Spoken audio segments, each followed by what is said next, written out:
Bonjour Fatima Zahra. Bonjour Mokish. Alors, est-ce que tu pourrais commencer par te présenter en quelques mots? Donc je me présente, je suis en fait d'origine casablancaise, donc j'ai 25 ans et je suis ingénieure en électronique. Je fais pas mal d'associatifs, notamment tout ce qui est dans le secteur de l'éducation au Maroc et au Sénégal. Et voilà, en parallèle, j'ai rejoint le mouvement Harash is Beautiful dont on va parler Ok. aujourd'hui. Alors justement, on va parler de ce mouvement. Est-ce que tu pourrais nous dire pourquoi est-ce que tu as rejoint ce mouvement? Qu'est-ce qui t'a motivé en fait? Donc, en fait, déjà pour présenter Harash is Beautiful, en fait, Harash, c'est un terme péjoratif qui signifie cheveux crépus, secs, rugueux. Et en fait, nous, par rapport au mouvement, on a souhaité mettre en valeur ce terme qui est péjoratif en mettant l'oxymore Harash is Beautiful pour en fait redonner de la valeur et revaloriser ce type de cheveux qui est discriminé.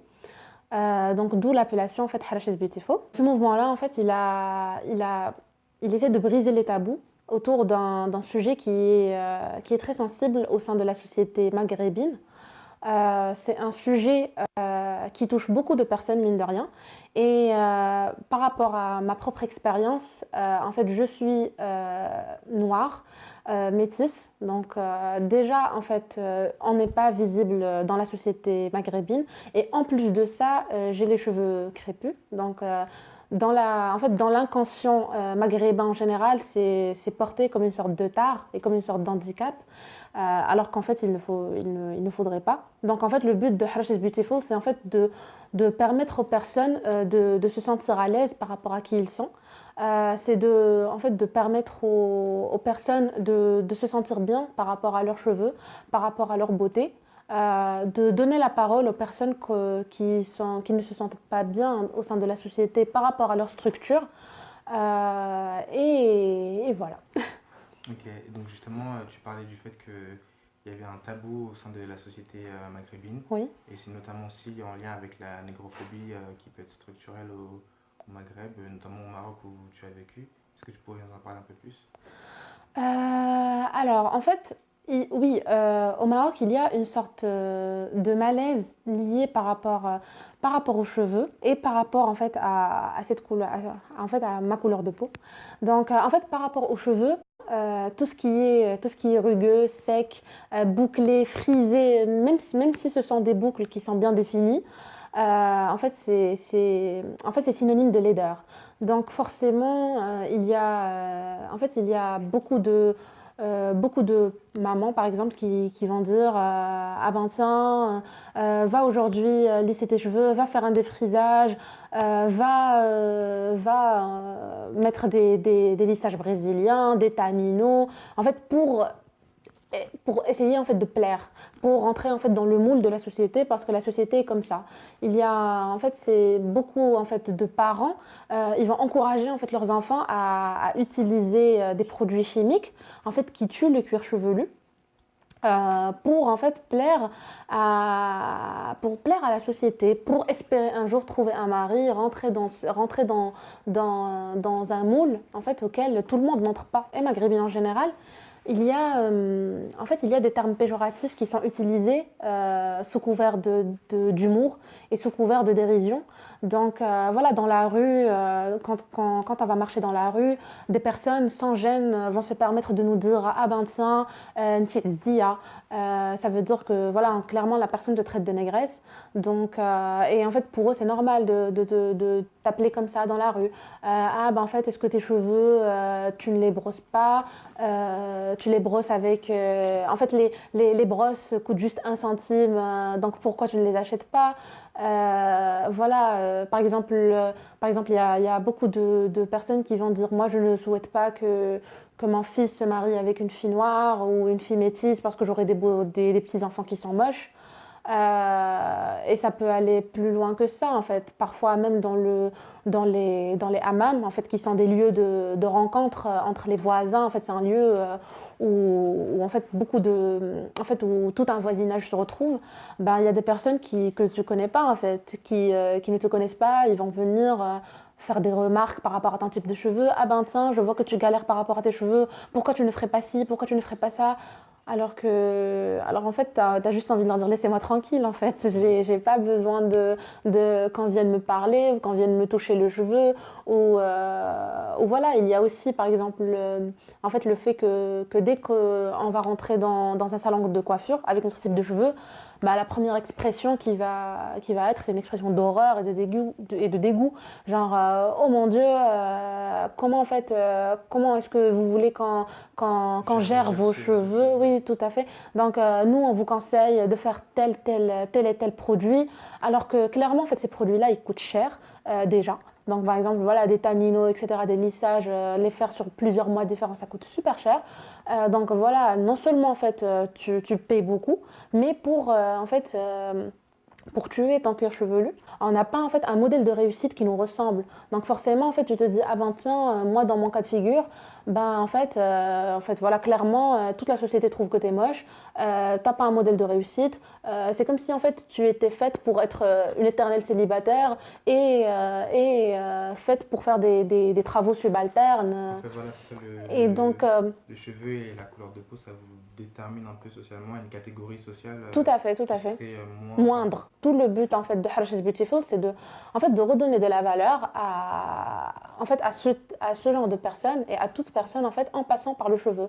Parce que c'est très important. Le cheveu, il est lié à notre identité, à notre africanité, qu'on a tendance à oublier donc, au sein de la société.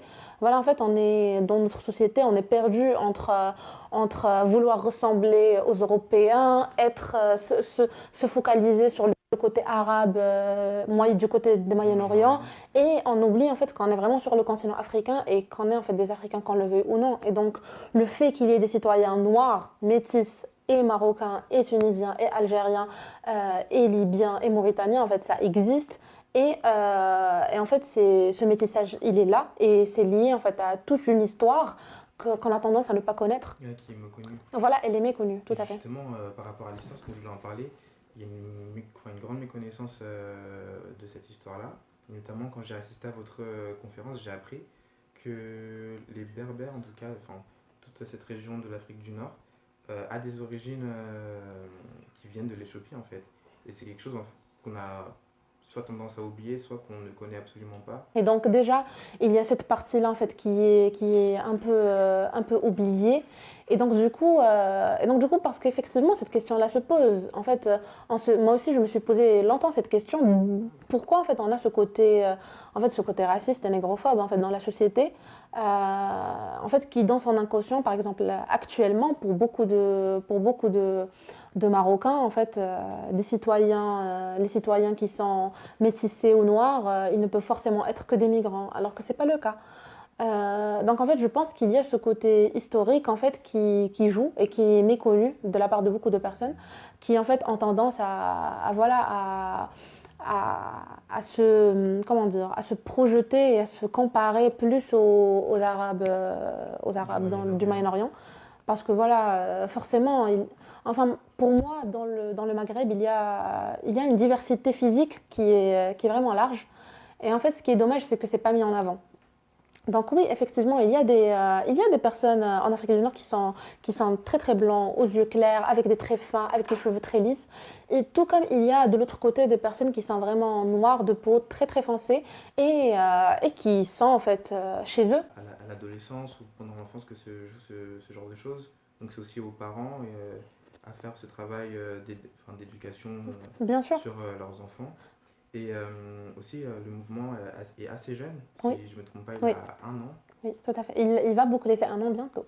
Voilà. Il a même pas 1 an. En fait, pour beaucoup de personnes, en fait, quand ils vont voir cette histoire de cheveux crépus, ils vont dire ah ben tiens, vous en faites trop. De toute façon, il y a des sujets beaucoup beaucoup plus importants à traiter d'urgence dans les pays du Maghreb, notamment la corruption, l'éducation, la santé, etc. Et donc vous en faites tout un paquet pour le cheveu. Alors que non, en fait, déjà, Tout à fait, en fait. Il y a d'autres sujets qui méritent des efforts, mais ça ne veut pas dire qu'il n'y a pas d'autres associations qui travaillent à fond sur ça et qu'on encourage, et peut-être qu'on en fait même partie. Donc déjà, il y a ça. Mais en fait, le fait est que le problème du cheveu crépus, il est vraiment lié à notre identité. Donc voilà, ça peut aller beaucoup plus, de manière plus profonde que ça, parce que ça touche en fait à tout ce qu'on s'est dit. Ça peut toucher au racisme, à la négrophobie, notamment pour des personnes qui sont plus racisées. Après, ça peut aussi toucher en fait juste au bien-être en fait du citoyen, parce qu'on n'a pas en fait à rentrer dans un moule pour se faire accepter au sein de notre propre société. On n'a pas en fait je sais pas, à brosser nos cheveux ou à nous habiller de telle ou telle manière pour qu'on nous dise qu'on est professionnel ou pas. Voilà, tout en sachant que c'est ridicule en fait de dire à des personnes vous avez des cheveux qui ne rentrent pas dans des critères, donc du coup vous n'êtes pas professionnel. Enfin voilà, le côté professionnel c'est lié aux compétences, donc pas au physique. Donc en fait il faut vraiment qu'on aille plus loin que le physique des personnes. Et donc en fait voilà, si le mouvement aujourd'hui il connaît en fait il commence à connaître un certain succès, c'est vraiment parce qu'il y a beaucoup de personnes qui sont touchées, beaucoup de Il y a une personnes. demande aussi, on a l'impression, avec le nombre de témoignages que vous avez reçus. Voilà, oui, tout à fait. Les témoignages ne s'arrêtent pas. Donc, ça veut dire en fait, il y a ce besoin. En fait, les personnes avaient ce besoin de parler. Donc, en fait, c'est tout le but en fait de Harsh is Beautiful, en fait, c'est une plateforme en fait d'expression pour que les personnes puissent parler de leur vécu, ce qu'ils ont enduré ou ce qu'ils endurent toujours par rapport à leurs cheveux, par rapport à leur identité. Donc il y a des personnes qui n'arrivent pas encore à assumer leurs cheveux. Il y a des personnes voilà, il y a une personne qui m'a dit qu'elle n'a jamais vu en fait ses cheveux au naturel tellement elle les défrisait tout le temps, tout le temps, tout le temps, et que jusqu'au jour d'aujourd'hui, voilà, elle en a marre, mais elle ne sait pas en fait quoi faire. Donc en fait voilà, il faut vraiment, nous en fait notre but c'est vraiment encourager les personnes à s'accepter tels qu'ils sont, tout simplement, à ne pas rentrer dans un moule. Au contraire, nous, on veut démouler tout le monde. Donc voilà, on n'est pas obligé de rentrer dans des critères qui sont dictés par la société, qui sont dictés par une sorte de fantasme oriental ou je ne sais pas quoi. Voilà, on est des Africains, donc qu'il y ait des personnes qui ont des cheveux crépus, c'est tout à fait normal. Et au contraire, pour les personnes qui disent que de toute façon on est minoritaire, c'est pas vrai. Pour moi, en fait, la minorité, c'est les personnes qui ont des cheveux lisses et qui ont des cheveux magnifiquement lisses. Tant mieux pour eux. Mais la vérité est que si toutes les Maghrébines et tous les Maghrébins arrêtaient de se lisser les cheveux et de se faire des défrisages et de se faire en fait de tuer leurs cheveux comme ils le font, bah là on verrait la réalité. C'est beaucoup de cheveux bouclés partout. Et tant mieux en fait. C'est ce qu'on veut.